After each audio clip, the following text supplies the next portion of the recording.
ஆடி மாதம்னு சொன்னாலே தெய்வ வழிபாட்டுக்கு உரியது. முக்கியமாக அம்மன் வழிபாடு சிறப்பானது. அது மட்டும் இல்லாமல் நம்ம முன்னோர்களை வழிபடக்கூடிய மாதம் இது. ஆடி முதல் நாள், ஆடி வெள்ளி, ஆடிப்பூரம், ஆடிப்பெருக்கு, ஆடி கிருத்திகை, ஆடி அமாவாசை இதெல்லாம் சிறப்பானது. ஆடி மாதம் விவசாயிகளுக்கும் உரிய மாதம். ஆடி மாதத்தில் தான் விதை விதைப்பாங்க. ஆடின்றது ஒரு பெண். சிவபெருமான் மேலே உள்ள அன்பால் அவள் பாம்பாக மாறி கைலாசத்துக்கு பார்வதி இல்லாத நேரத்தில் போகிறா. இதை தெரிஞ்ச சிவபெருமான் அவளுக்கு சாபம் விடுறாரு.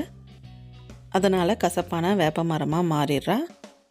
மன்னிப்பு கேட்டதுனால மாதங்களில் ஒரு மாதம் அவளோட பேரான ஆடி மாதம் வந்ததாகவும், வேப்பலை அந்த மாதம் சிறப்பாக வழிபாட்டுக்கு உரியதாகவும் இருக்குதுன்னு சொல்லுவாங்க.